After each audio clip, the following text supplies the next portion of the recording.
고맙습니다. 오늘 보실 말씀 함께 교독하겠습니다. 야고보서 제3장 1절부터 6절까지의 말씀입니다.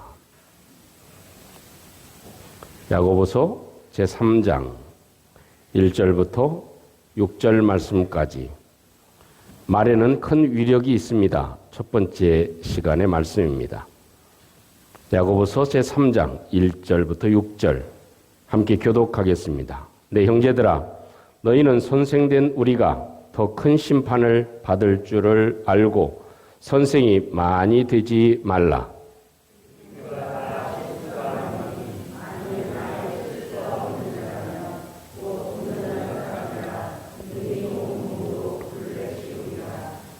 우리가 말들의 입에 재갈 무리는 것은 우리에게 순종하게 하려고 그 온몸을 제어하는 것이라.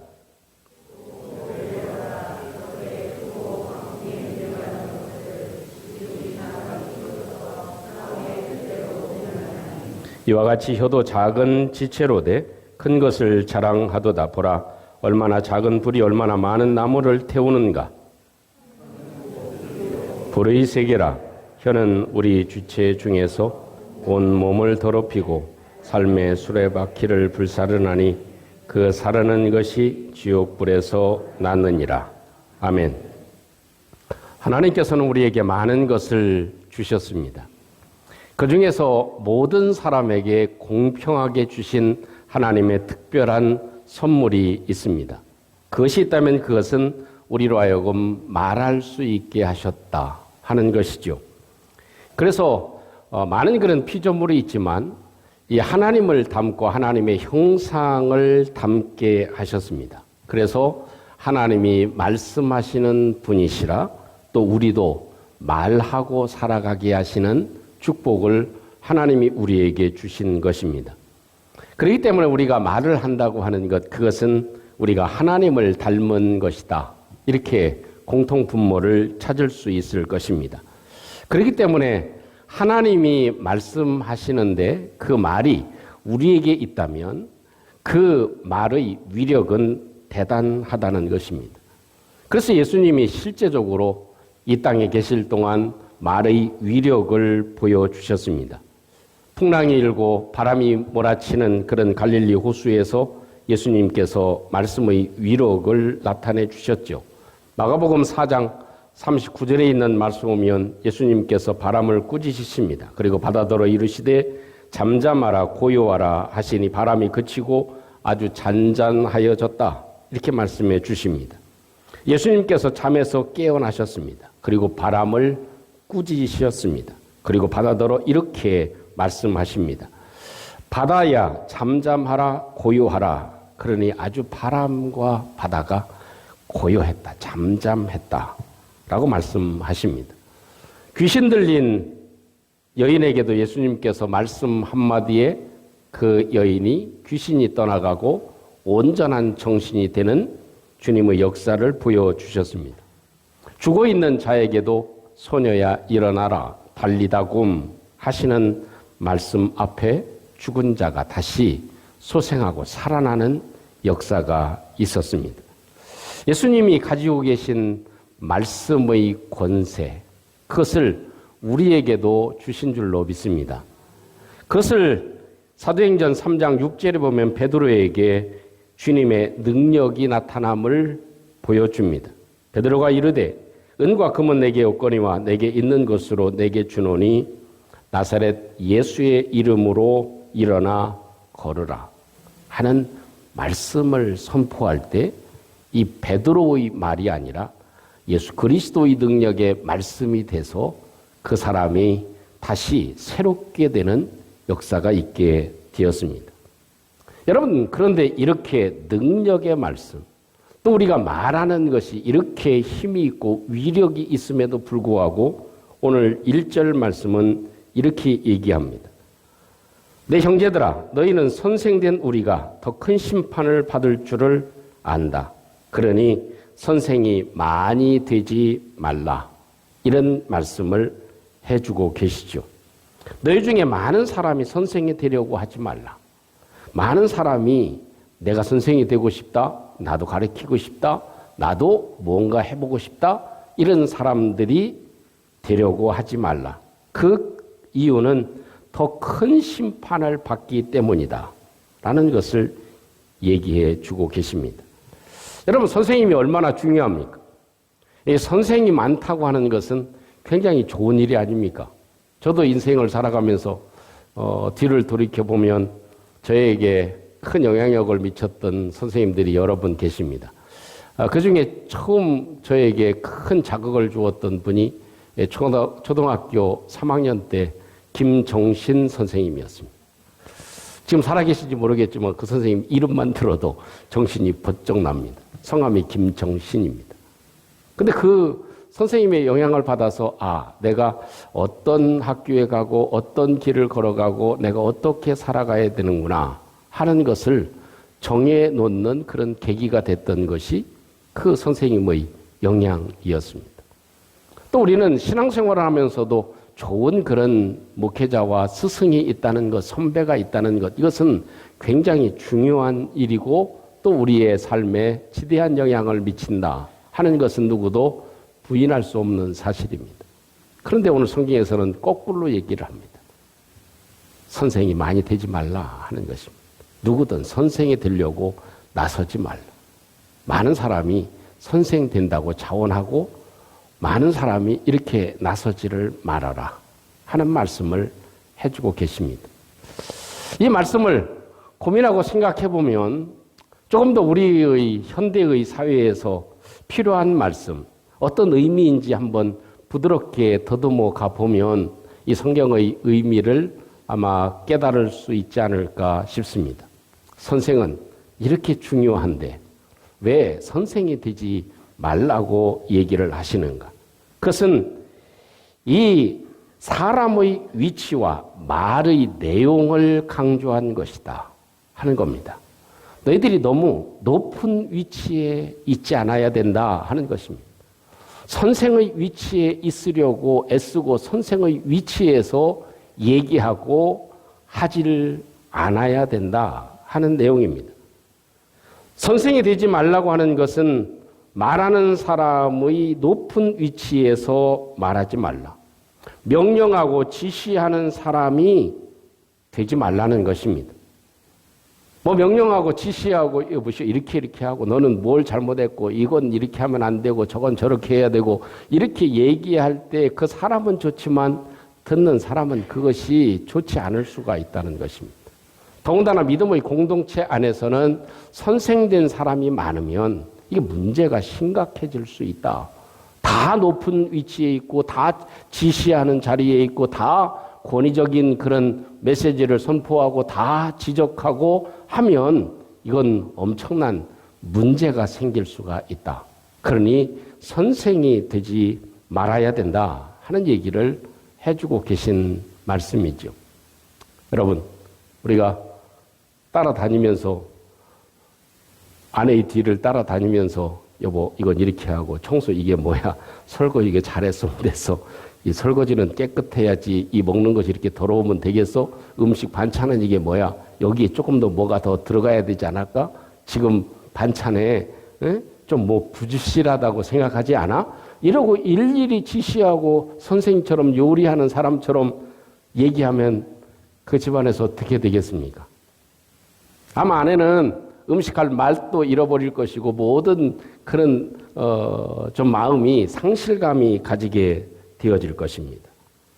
참 우리의 삶에 있어서 선생이 되지 말라고 하는 의미는 모두 다 지시하고 지적하고 바르게 가르치려고 하는 자세에서 내려놓아야 된다 하는 말씀을 해주고 계십니다.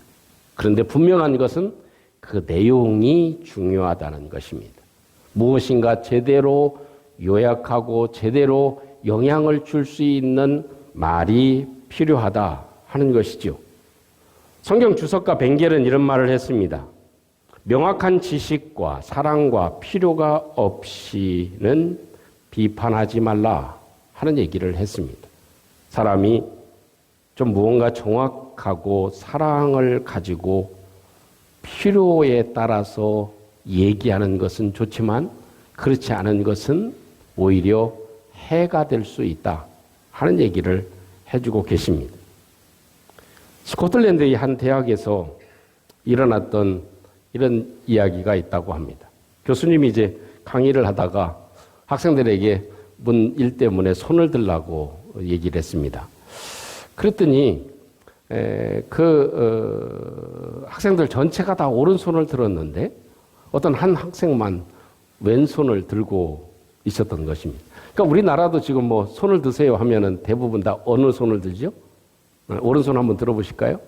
오른손을 다 듭니다. 오른손을 대부분 듭니다.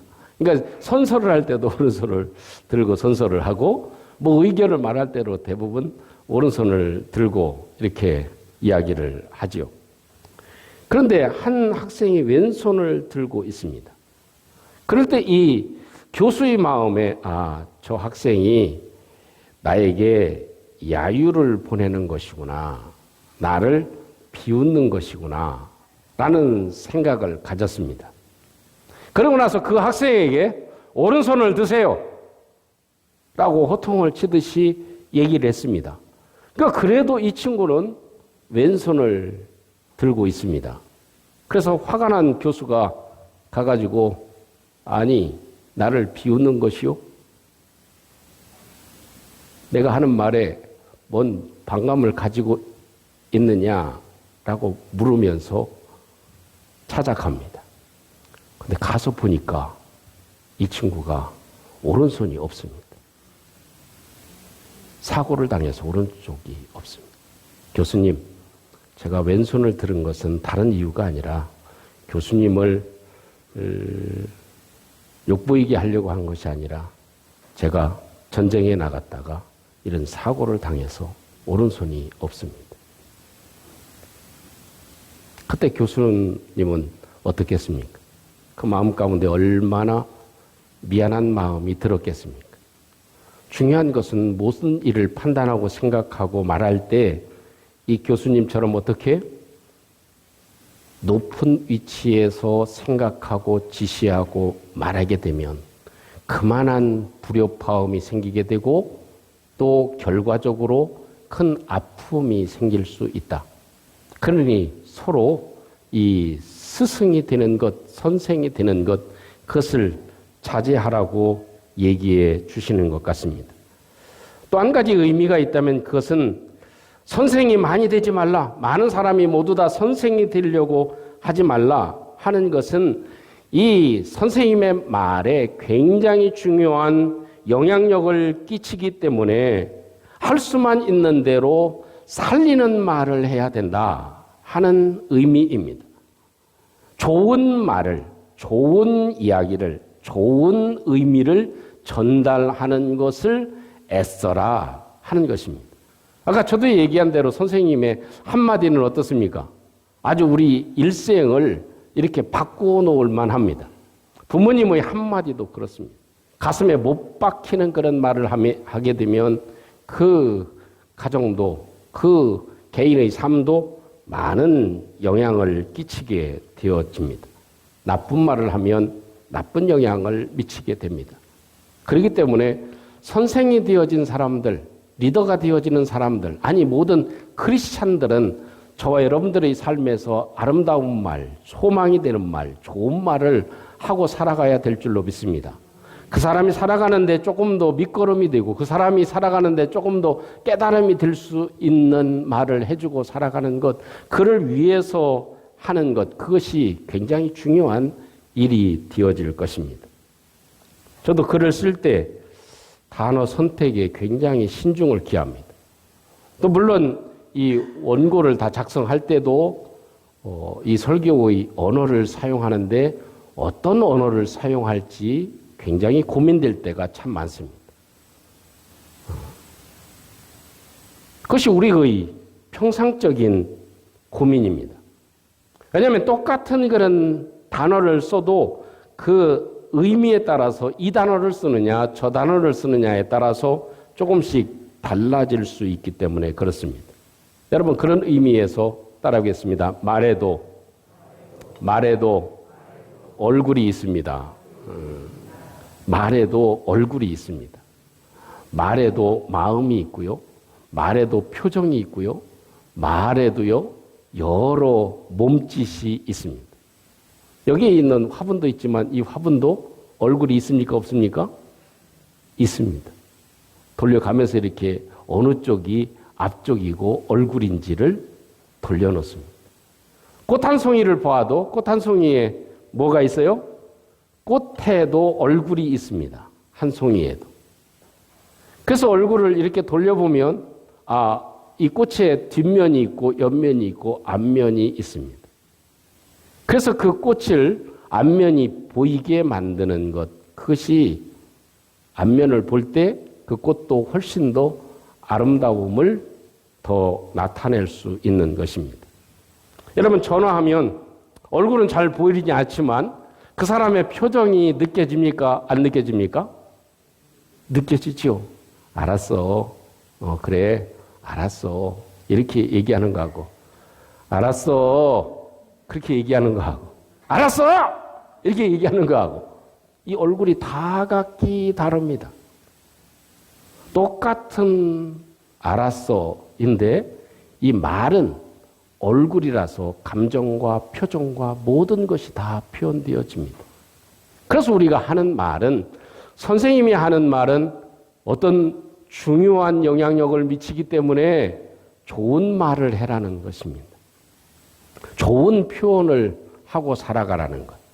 그래서 이 내용에 말을 담을 때 그 사람에게 참 유익될 수 있도록, 힘이 될 수 있도록 만드는 것이 우리의 언어가 돼야 된다. 혹시나 선생이 돼서 지시하고 명령하고 조롱하고 핍박하고 아주 험한 말을 하고 남의 마음에 상처를 주는 말을 하게 되면 오히려 그것이 역효과가 된다는 것입니다. 이것이 이 선생이 많이 되지 말라 하는 그런 의미가 될 것입니다. 참 이런 얘기를 하는 것은 좀 용서하고 이해하고 들으시면 좋겠습니다.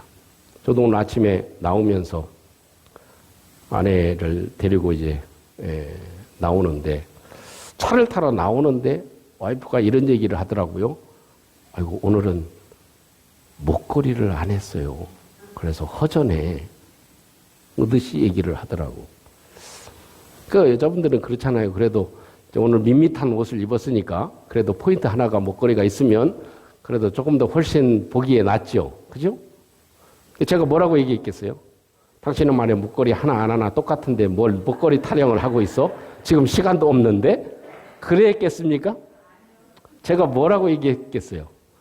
맞아, 우리 50대 이상 되신 커플들은 이미 포기했으니까 뭐 이 말 귀담아 듣지 않아도 되지만, 제가 이렇게 얘기하는 것은 조금 그래도 젊은 집사님들은 이런 멘트가 필요하다, 그겁니다. 뭐라고 얘기했어요? 제가 순간적으로 바로 이렇게 얘기했습니다. 내가 당신의 목걸이가 되어줄게.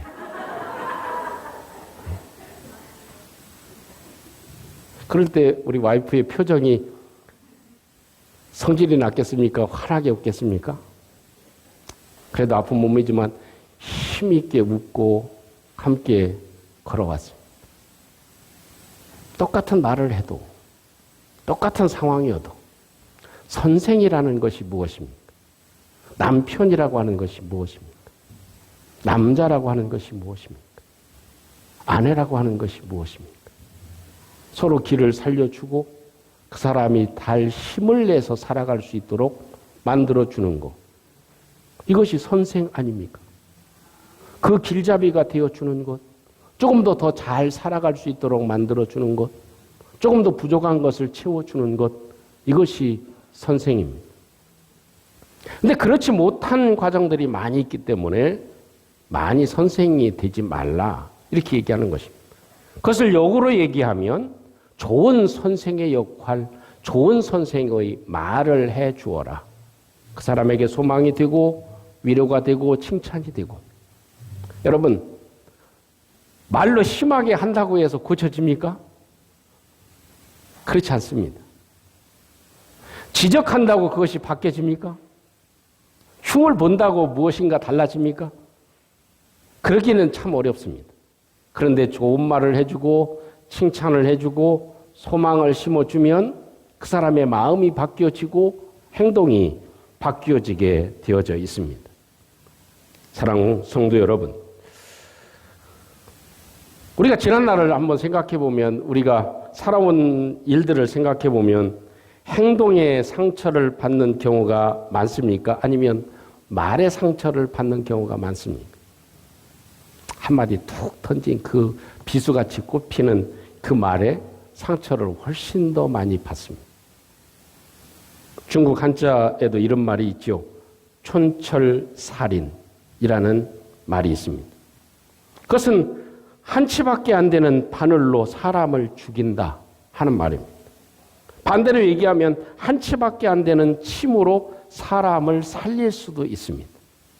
한치밖에 안 되는 우리의 혀로 사람에게 소망과 위로와 소망을 줄 수도 있는 것입니다. 그러나 우리가 어떻게 풀어가는가? 어떻게 말을 풀어가는가? 어떻게 대화를 풀어가는가? 하는 것은 굉장히 중요한 일이 되어질 수밖에 없습니다. 어느 목사님하고 제가 대화를 하면서 저도 깜짝 놀란 이야기를 목사님이 하시더라고요. 그러니까 보니까 저하고 그 목사님하고 그 의견이 조금 맞지 않아. 제가 글을 써줬는데 이것을 보는 시각이 조금 달라. 그래서 다른 목사님은 이걸 이렇게 하면 어떨까요? 그렇게 얘기하더라고. 그래서 그 대화를 이제 하면서 그 목사님이 굉장히 명석한 분입니다. 젊은 목사님이 아주 스마트한 목사님인데 그분이 저한테 그런 얘기 하더라고요. 목사님하고 저하고는 이게 논리가 다릅니다. 그래서 그게 무슨 얘기요? 그랬더니 그분은 이제 영국에서 공부하신 분이거든요. 근데 영국 스타일은 딱 결론부터 딱 던진다 이거예요. 결론부터 딱 던지고 그 다음에 이렇게 풀어나간대요. 그러니까 우리나라 지역적인 차이는 없겠지만 대부분 그런 분들이 어떤 분들이에요? 안 돼! 그건 하지 마! 그건 이렇게 하면 안 된다니까? 그렇게 딱 결론부터 내리는 분들이 기역으로 시작하는 지역은 대부분 그렇게 몸에 이렇게 많이 배어 있죠. 근데 영국 스타일도 이렇게 논문을 쓸 때나 이런 글을 쓸 때에도 그때 대부분 이렇게 결론을 탁 요약해서 서론의 결론이 딱 나와 있는 거예요. 그 다음에 이제 풀어갑니다. 근데 이제 저는 미국에서 살다 왔잖아요. 미국의 방법은 쫙 이렇게 설명해 가는 겁니다. 그리고 마지막 중간중간에 결론을 이렇게 맺어 놓죠. 그래서 제 글도 가만히 보니까 그런 것 같아요. 그래서 이 풀어가는 방법도 서로 다를 수밖에 없습니다. 남편이 풀어가는 방법, 아내가 풀어가는 방법, 어린 사람이 풀어가는 방법 다 다를 수 있습니다. 그러나 중요한 것은 좋게 풀어가는 방법을 터득해야 된다는 것입니다. 사랑하는 성도 여러분, 우리에게 하나님이 말을 주셨는데 선생이 말을 안 하면 어찌 되겠습니까? 그런데 이 선생이 많이 되지 말라는 의미를 우리는 역으로 생각해야 되는 것이 우리 시대에 맞는 메시지로 생각되어집니다. 왜 이렇게 말씀을 하시는가? 높은 위치에서, 높은 자리에서, 높은 위치에서 다른 사람을 지적하거나 명령하는 그런 일은 자제해야 된다는 것입니다. 또 두 번째 의미는 모든 말을 할 때 좋게 풀어가는 것이 소망이 되게 살리는 말로 하는 것이 훨씬 더 유익한 것이라는 것입니다. 그것이 교사가 하는 일입니다. 조금 이것은 이렇게 하는 게 조금 어떨까? 야 이놈 자식아 너 그게 뭐냐? 그따위 해가지고 사람이 되겠어? 이렇게 얘기하는 것보다 이렇게 하는 것보다 이렇게 하는 것이 조금 더 나을 것 같은데 이렇게 하면 어떨까? 라고 얘기하면 훨씬 더 학생들이 상처를 덜 입게 된다는 것이죠. 그래서 더 좋은 길을 걸어갈 수 있다. 우리 자녀들이나 우리 남편과 아내, 우리 주위에 살아가는 모든 사람들과의 말하는 것도 그렇습니다. 높은 위치에서 지시하듯이 말하게 되면 그것은 반드시 문제를 일으킬 수밖에 없습니다. 그래서 그 사람에게 조금 더 유익하게 만들어주는 말로 우리 삶을 살아가서 참된 아름다운 삶을 우리의 주위에 펼쳐갈 수 있는 은혜가 있기를 주님의 이름으로 축복합니다. 우리 함께 오늘 말씀을 간직하시고 우리 함께 기도하겠습니다. 선생은 굉장히 없어서는 안 될 존재임에도 불구하고 야고보 사도는 가능하면 누구든지 선생이 되지 말라고 얘기를 하시는 이유가 무엇인가요? 우리가 선생이 없다면, 교사가 없다면 우리가 이 자리까지 있을 수 있겠습니까? 이 시대에 이 말씀이 우리에게 다가오는 것은 다른 의미가 아니라 너무 높은 위치에서 지시하고 명령하는 그런 말은 바꾸는 것이 필요하다는 것입니다. 또 우리에게 필요한 그것은 좀 위로해주고 소망을 주고 살려주고 더 좋은 길을 제시해주는 그런 말을 하고 살아가는 것, 이것이 우리에게 필요하다 하는 것, 그것을 함께 간직하시고 또 나를 통해서, 내 말을 통해서 소망이 되고 위로가 되는 그런 은혜가 있도록 우리 하나님께서 우리를 도와주시옵소서. 우리 함께 같이 한번 기도하겠습니다. 내려오신 우리 아버지 하나님 감사하고 감사합니다. 우리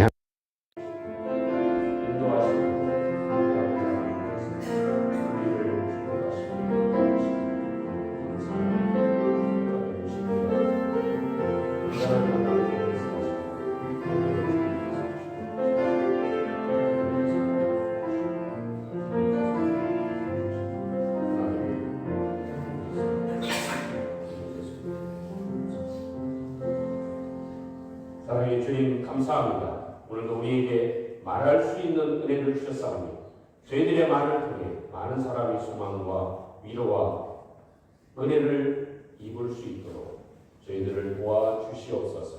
예수님 이름으로 기도합니다. 아멘.